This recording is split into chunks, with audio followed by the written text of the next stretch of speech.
Bonjour chers téléspectateurs. Si on en parlait, c'est pour recevoir, comme nous avons dit, des écrivains, des musiciens, des hommes de Dieu, tout le monde qui a quelque chose à dire. Franck Kana est le président des cercles des écrivains artistes des Afriques. Il a écrit sur notre apôtre Maman Toumba Chaoumba. Alors, je voudrais lui poser beaucoup de questions par rapport à ce qu'il est réellement, notre frère, l'écrivain, et puis voir qu'est-ce qui l'a motivé à écrire. Est-ce qu'il avait fait un rêve pour devenir écrivain? Et puis surtout, ce qui l'a intéressé à rentrer dans le domaine des églises, parce qu'il a écrit des livres sur des hommes de Dieu. Et puis, je pense que ce ne sera pas la dernière fois qu'il écrive ces genres de livres par rapport aux églises. C'est pourquoi nous allons lui poser quelques questions. Bonjour Franck. Bonjour, Pasteur Martin. Alors, dites-moi, comment êtes-vous arrivé à l'écriture? Je suis arrivé à l'écriture parce que je me posais beaucoup de questions et il y avait des sujets qui m'interpellaient et lorsque j'en parlais aux amis ou à mon entourage, en général, les gens étaient indifférents. C'était des sujets comme par exemple, je me demandais, mais pourquoi est-ce que l'Afrique est le continent le plus riche au monde en termes de ressources naturelles, mais les populations sont pauvres? Mhm. Je me demandais, mais pourquoi est-ce que lorsque les Européens, par exemple, viennent en Afrique, c'est pour occuper des emplois et avoir un standing de vie qu'ils ne peuvent pas avoir dans leur propre pays. Et contrairement à cela, lorsque les Africains viennent en Europe, c'est pour occuper des emplois qu'ils ne peuvent même pas exercer chez eux. Et je me demandais aussi, mais pourquoi est-ce que le noir est l'ennemi du noir? Pourquoi est-ce que les gens demeuraient dans la pauvreté, dans les maladies, dans les difficultés? Pourquoi les pays n'avançaient pas? Et puis donc c'était des sujets qui n'intéressaient pas vraiment grand monde. Et un jour, je me trouvais dans un bus, je me, je m'en souviens bien, du côté de Saint-Quentin en Yvelines. Mhm. J'ai entendu une voix dire à mon oreille, mais pourquoi est-ce que tu ne mettrais pas tes réflexions dans un livre et puis peut-être que des gens que tu ne connais pas pourront lire ton livre et puis tu pourras échanger et partager avec eux. Donc c'est comme ça que je suis arrivé à l'écriture et puis j'ai rangé mes idées et c'est comme ça que j'avais publié mon premier livre et Alors, le premier livre, c'était... L'aube de l'Odyssée. Ah, Et ok. après, j'en ai publié un autre intitulé Opération Restore Hope. L'aube de l'Odyssée, c'était un essai. Opération Restore Hope, un roman. Mhm. Et ensuite, j'avais été sollicité pour participer à un ouvrage collectif avec d'autres auteurs. Un livre qui a été publié au Canada et Mhm. en France qui s'appelle Liberté, Égalité, Fraternité. Et après cela,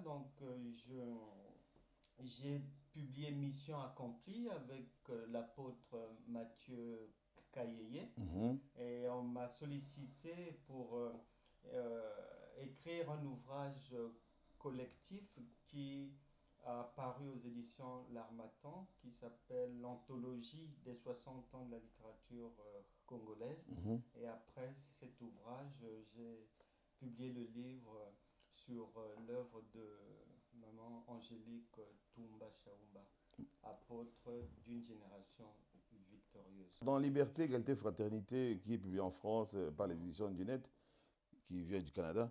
Alors, de quoi parlez-vous dans ces livres-là?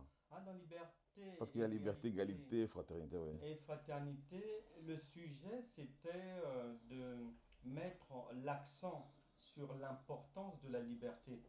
Et donc, pour dire non à l'oppression, non au bâillonnement de la presse, non au bâillonnement des individus, oui à la liberté d'expression dans tous les pays du monde, Et nous étions certain nombre d'auteurs donc sélectionnés et chacun avec ses mots Mhm.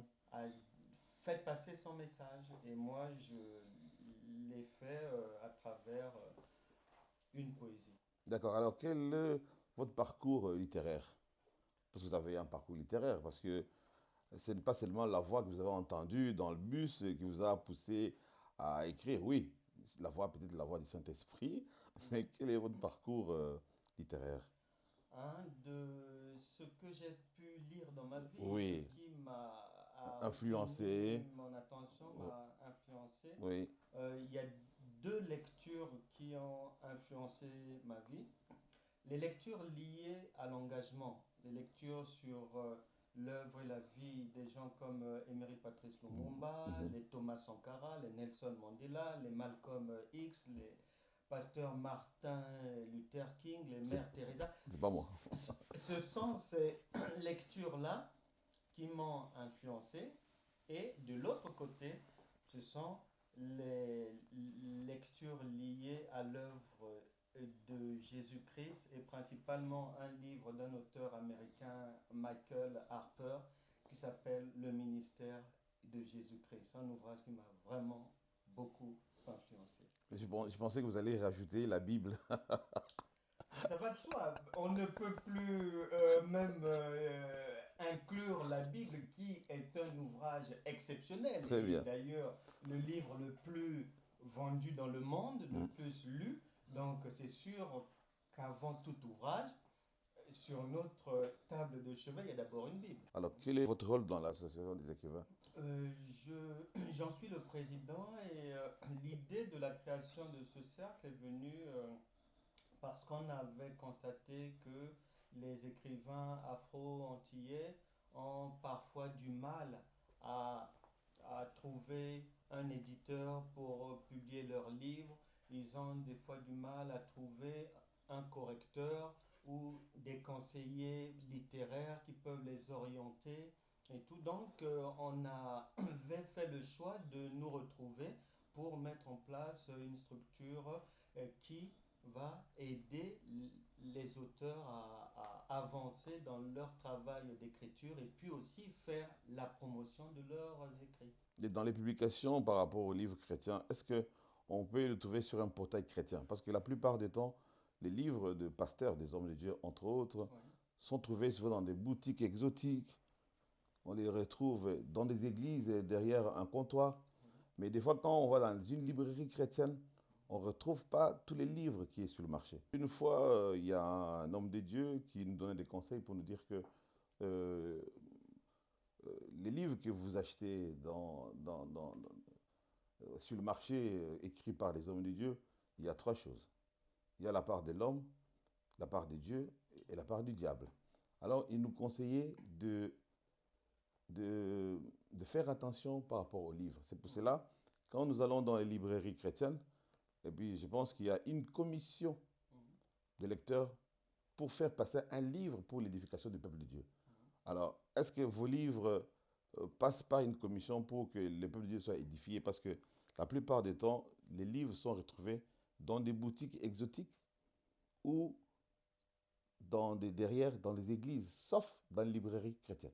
Moi, j'ai fait le choix d'écrire des livres qui peuvent être achetés et lus par tout le monde, que l'on soit croyant ou non. Ce sont des livres qui édifient, des livres qui peuvent permettre aux gens d'approfondir leur culture générale, leur savoir.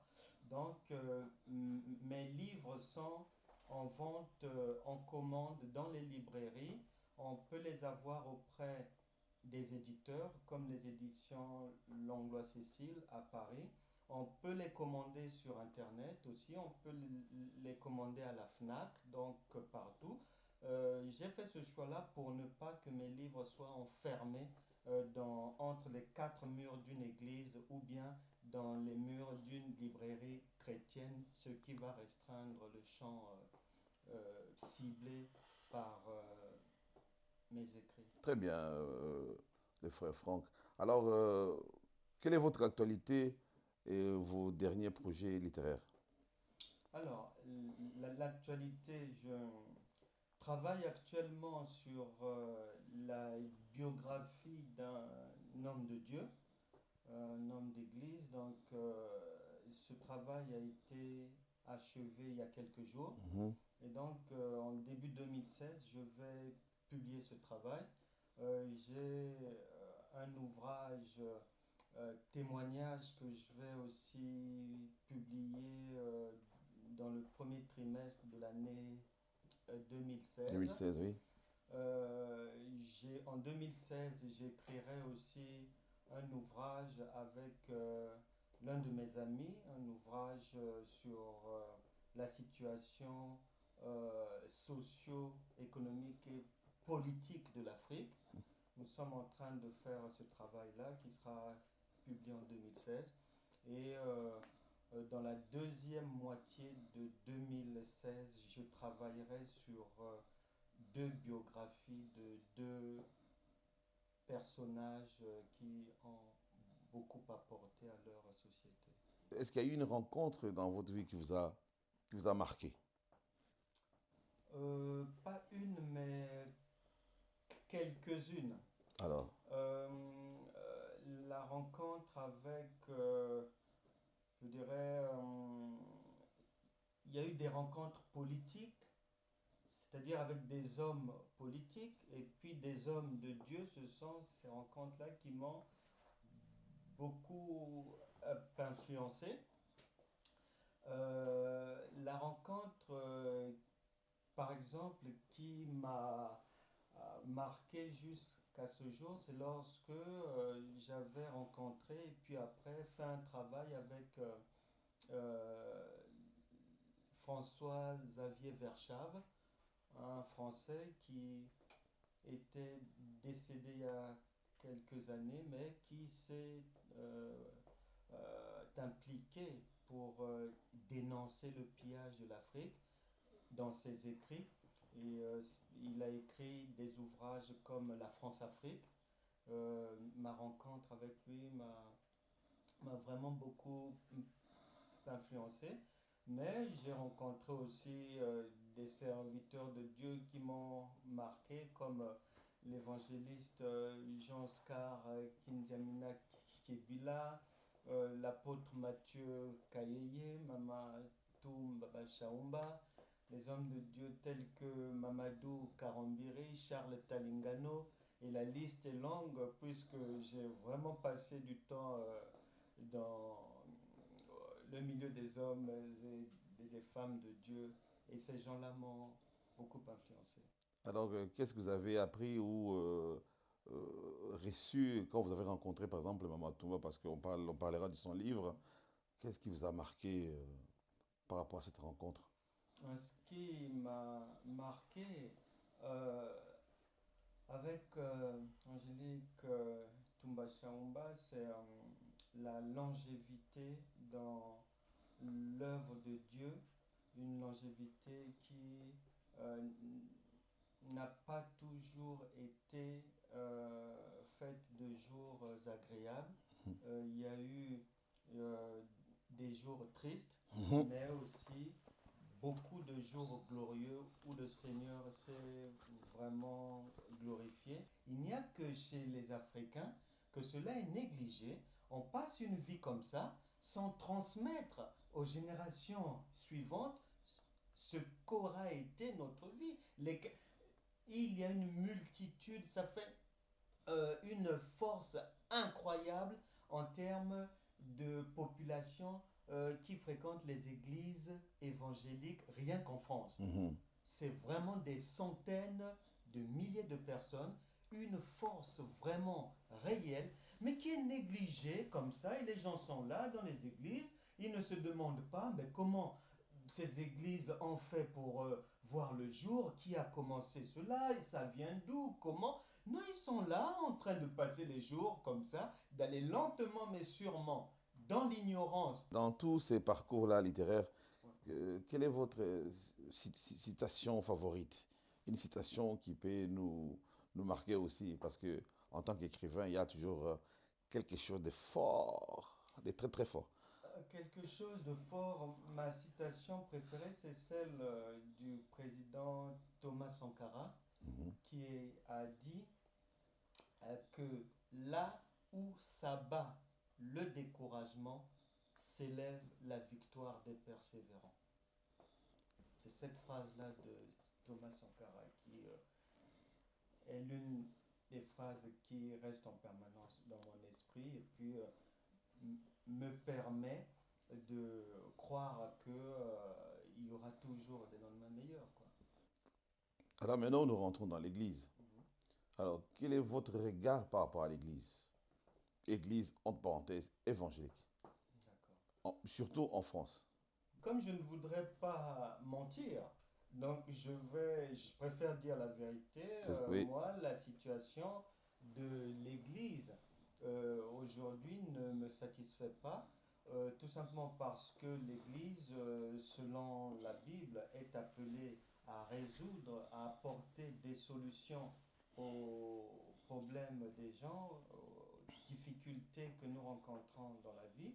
Et à ce jour, l'Église, pour moi, n'a pas encore atteint les objectifs fixés par Dieu parce que nous n'arrivons pas à résoudre les problèmes des gens. Il y a le chômage, il y a les gens n'arrivent pas à atteindre les objectifs fixés.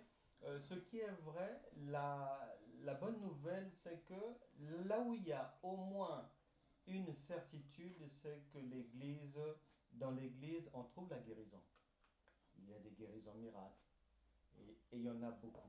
Mais après les guérisons miracles, l'Église ne réussit pas à impacter la société. Nous n'avons pas des hommes d'affaires chrétiens, par exemple, à même de fournir du travail aux gens, à même d'impacter les milieux économiques, même en France, lorsqu'on parle bon, les entreprises du CAC 40, je n'irai pas là-bas, mais même dans les PME ou quoi, il n'y a pas des chrétiens qui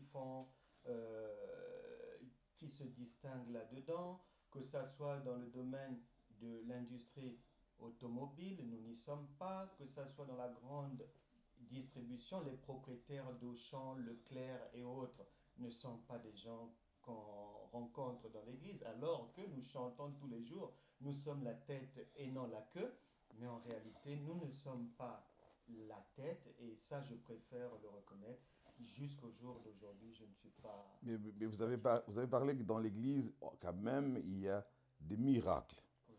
S'il y a des miracles, ça peut nous amener à créer des entreprises, à être au 440, vous avez dit, Mhm. à faire de grandes choses. Alors pourquoi nous n'arrivons pas? Parce que en tant qu'écrivain, journaliste, hein, peut-être vous avez fait vos enquêtes dans les églises. Est-ce que dans cette église, il y a une visibilité qui fera que dans ce pays, ils vont nous voir pour savoir si on existe? Parce qu'on crie toujours, il y a église, église, mais nous n'avons pas de visibilité, mais nous avons des miracles. Alors, quel miracle? On a mal à la tête, on est guéri, il y a un miracle. Alors, est-ce qu'il y a un miracle où on apprend que, par exemple, dans un quartier de 93, il y a l'église telle qui a ouvert un grand centre commercial? Ça, ce sera un grand miracle. Parce que les miracles que nous avons dans les églises où on a mal à la tête, on est guéri. Alors, si c'est ça les miracles, je ne sais pas. Alors, d'après vos enquêtes. En fait, l'Église souffre de deux choses qui l'empêchent d'aller de l'avant. La première chose, c'est la Bible déclare que vous connaîtrez la vérité et la vérité vous affranchira. Franchira. Le problème, c'est que nos églises sont constituées à plus de 90% de gens qui ne veulent pas lire. Des gens qui confient leur sort à l'homme de Dieu, à la femme de Dieu. Or, Dieu est le premier écrivain. La Bible dit que les 10 commandements ont été écrits du doigt de Dieu. Et il n'y a pas personnages que Dieu a mis en lumière pour nous enseigner, que ce soit les David, les Joseph, les Daniel, tout ce monde-là, les Paul et autres, tous ont fait une course au savoir. Tous ont cherché à connaître. Joseph a appris chez Potiphar pendant des années. David a appris auprès de Saül. Tout le monde a cherché à apprendre. Et on va remarquer que lorsque Dieu choisit quelqu'un pour enseigner le mystère du Christ, il va choisir l'apôtre Paul parce qu'il avait déjà une base, un savoir qu'il avait appris au pied de Gamaliel. Très bien. Il avait donc de la connaissance déjà, donc c'est sur cette connaissance-là que Dieu s'est appuyé, alors qu'il pouvait s'appuyer sur les pierres qui avaient été avec le Seigneur. Non, il a fait le choix de s'appuyer sur Paul pour nous dire que c'est la connaissance, c'est le savoir qui libère l'homme. Et je crois fermement, comme le disent Alpha Blondy ou le chanteur Tikenja Fakoli, que c'est l'éducation qui sortira l'Afrique du sous-développement. Et je crois aussi que c'est le savoir, c'est la lecture qui permettra aux chrétiens de sortir de leur emprisonnement par des gourous. Ils sont pris en otage par des gourous parce qu'ils ne veulent pas lire, ils ne veulent pas chercher, ils ne veulent pas méditer, ils ne veulent même pas observer. Mais dans l'église, ils disent qu'ils ont la connaissance, ils ont la parole de Dieu, ils lisent la Bible. Qu'est-ce qu'on peut dire à nos téléspectateurs par rapport à la lecture? Parce que vous avez parlé de la lecture. Mais les chrétiens vous diront que nous lisons beaucoup. Il dit, j'ai lu la Bible matin, midi, soir. Il a la connaissance. Non. Comme Paul a eu quand il était en formation. Mais pourquoi ils n'arrivent pas à aller de l'avant pour travailler? Ils n'arrivent pas parce que lorsqu'ils lisent, s'ils parlent de la Bible, ils lisent la Bible comme étant un livre comme tout autre. Or, Dieu est esprit. La Bible est un esprit. C'est un ouvrage spirituel. Si quelqu'un ne comprend pas le langage spirituel, ça donnera que Dieu est sur la fréquence, par exemple, 105.7, et lui, il est sur la fréquence 206, donc ils ne peuvent pas se comprendre. C'est pour ça que leur vie ne peuvent pas changer tant qu'ils ne peuvent pas comprendre le langage de Dieu. Je pense que c'est la première des choses à faire. Et eux, ils lisent la Bible avec un regard humain. Or, il faut avoir un regard spirituel. On ne lit pas la Bible, mais on la médite. Un jour, j'ai entendu l'homme de Dieu ghanéen Bernard Blessing dire que lui, il pouvait passer plusieurs semaines sur un seul verset. Il n'y a pas une course à faire dans la lecture de la Bible, puisque c'est un accompagnateur qui est auprès de nous pour toute notre vie. Donc, prenons le temps de méditer, de lire et de poser des questions à Dieu. C'est à ce moment-là qu'on peut parvenir à sortir de l'ignorance et surtout mélanger la Bible, compléter la Bible avec d'autres ouvrages parce que il nous est dit que tout n'a pas été mis dans la Bible parce que sinon il n'y aurait pas de place. Donc Dieu donne l'inspiration à des serviteurs, à des gens pour écrire des choses qui viennent solidifier le savoir, compléter ce qu'on peut prendre dans la Bible. C'est pour ça qu'on écrit ces livres-là. Okay, revenons sur toujours l'Église, hein, parce que vous avez fait beaucoup d'enquêtes sur les églises. Est-ce que l'Église évangélique en France, est-ce que nous impactons vraiment la France? Est-ce que nous sommes dans des réunions africaines en France où nous avons pris l'Afrique dans une enveloppe pour atterrir à Paris? Parce qu'on est en France aujourd'hui, dans nos églises évangéliques de France. Qu'est-ce qu'on trouve? Les enfants du quartier. Parce qu'aujourd'hui, il y a des gens qui sont à l'église, ils n'ont que des amis qui sont des chrétiens. Parce qu'on les a enseignés qu'il faut faire attention avec l'autre. Mais comment voulez-vous impacter dans ces pays où déjà, nous, en tant qu'Église, nous sommes dans les sous-sols. Nous n'avons pas de visibilité. Alors, vous qui avez fait des enquêtes, quand vous allez dans les églises, vous étiez à l'étage, en surface, au rez-de-chaussée ou au sous-sol? Comment on peut travailler au sous-sol? Parce qu'au sous-sol, ce sont des clandestins. Alors, nos églises sont clandestines. Le problème, c'est que à la base déjà, nos églises souffrent du fait que la plupart des dirigeants, des responsables des églises ont créé ces églises-là ou dirigent leur structure avec l'idée que ce sont des structures personnelles et non des institutions qui doivent continuer même après leur départ. Il y a ça, il y a ce problème-là. Donc, euh, à partir du moment où quelqu'un euh, réduit l'assemblée à sa personne et à sa vie, donc elle ne peut plus penser en vision lointaine. Donc elle pense le jour, du jour au lendemain, ce qu'on va faire, le loyer qu'on va payer, ceci, cela. Et il y a ce problème-là, donc il y a l'individuel, la personnisation de l'œuvre de Dieu. Il y a aussi le manque de moyens financiers. Mhm. Nous vivons, on ne va pas se le cacher, dans un monde capitaliste. C'est celui qui a l'argent qui peut pas, qu'on peut écouter.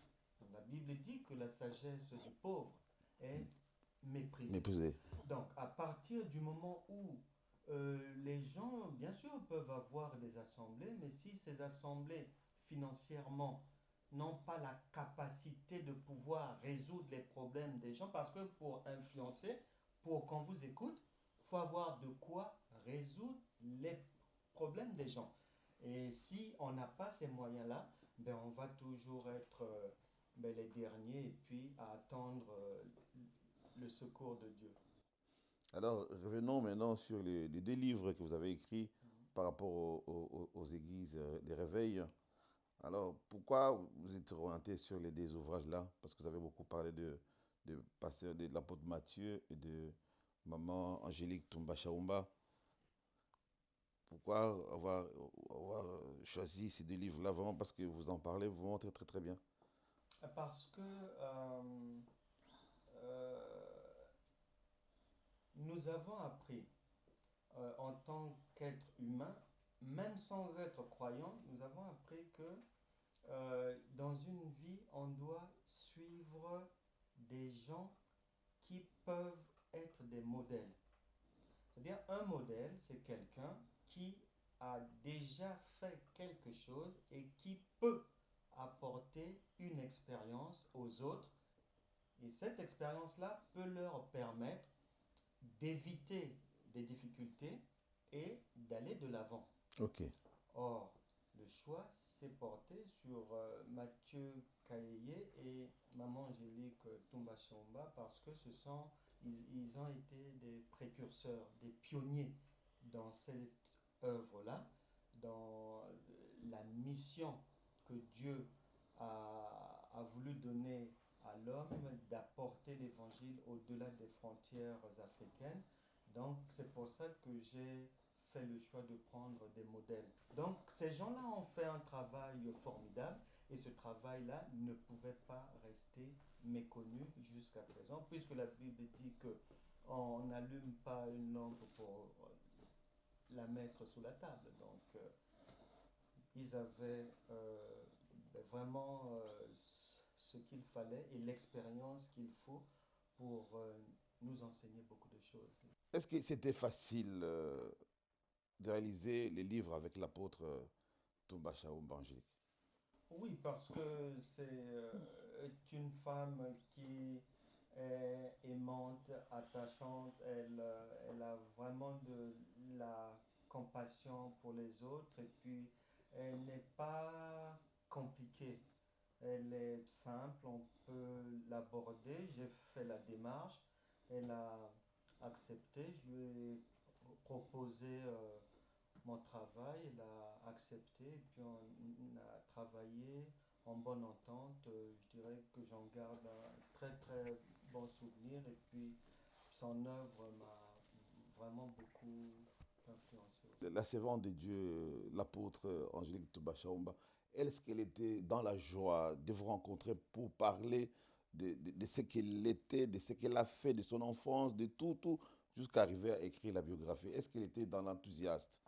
Oui, parce que lorsque je l'avais rencontré au départ, je lui avais dit que l'une des choses qui m'avait intéressé à, à me, à me pencher sur son travail, c'est au milieu des années 2000, j'avais suivi une vidéo dans laquelle elle prêchait à Brazzaville. Et dans son message, au début de son message, elle avait dit qu'elle aimerait bien que le Seigneur l'aide à écrire un jour un livre pour enseigner les chrétiens, leur enseigner ce qu'elle a reçu de Dieu et ce qu'elle a pu faire, ce qu'elle sait faire. Et moi, lorsque j'avais écouté cela pour la première fois, mais je me suis dit, Dieu aide-moi pour pouvoir rencontrer un jour cette femme et puis que je puisse être celui que tu peux envoyer à accomplir son vœu. Et je l'ai rencontré, Dieu a permis, je crois, 8 ou 9 ans après. 8 ans, on y va après, c'est beaucoup. Oui. Alors, à part la biographie de la servante de Dieu, Angélique Toumba Chaumba, est-ce que il y a un livre qui va sortir? Parce que vous avez dit, et vous a dit, qu'il voudrait écrire un livre pour enseigner le peuple de Dieu. Alors, en dehors de la biographie, est-ce il y a un livre qui va sortir après par rapport à elle, où parce qu'elle a beaucoup enseigné? Le livre en question, ben, c'est celui-ci. Parce que son parcours est toute une école, Très bien. c'est riche d'enseignements. Ce sont des outils même de travail pour les serviteurs de Dieu qui peuvent prendre ça et se calquer sur ce qu'elle a eu à faire, comment est-ce qu'elle a conduit son œuvre, comment elle s'est comportée avec son père spirituel, comment est-ce que le Seigneur a commencé à lui parler, elle a réussi à entendre Dieu, les premiers miracles, la gestion des miracles, qu'est-ce qu'il faut faire, qu'est-ce qu'il ne faut pas faire. Il y a beaucoup d'enseignements là-dedans et beaucoup de révélations pour les serviteurs de Dieu et pour quiconque en général. Donc le livre en question, c'est celui-ci. Vous savez, Dieu a des voies Mhm. que l'homme ignore. Nous pouvons penser, écrire à quelque chose d'une manière donnée et Dieu va nous satisfaire en venant produire la chose, mais à sa manière à lui. Voici le livre Enseignement de l'apôtre Toumba Chaumba. Oui, nous avons les deux livres de l'enseignement de l'apôtre Toumba Chaumba, Maman Angélique. Alors, je me demande pourquoi deux? Parce que là, j'en ai deux là. Oui, Parce qu'ils vont comprendre, mais on nous parle d'un livre, mais en fait, c'est il parce en a deux. oui, elle a deux couvertures en fait. C'est un même livre, mais les amis français ont voulu soit, que ce livre soit un élément que quiconque peut acheter, quiconque peut lire. Donc c'est pour ça qu'ils ont fait le choix de, de mettre ce livre dans deux couvertures de manière à ce que les chrétiens puissent se retrouver avec la couverture Angélique Toumba Chamba, apôtre d'une génération victorieuse, et les non-chrétiens puissent aussi se retrouver avec l'autre couverture intitulée Dieu est bon. Nous étions sur www.divaitv.com avec notre serviteur, écrivain, Franck Cana, dans l'émission Si on en parlait. Nous vous disons merci, chers téléspectateurs. À la prochaine.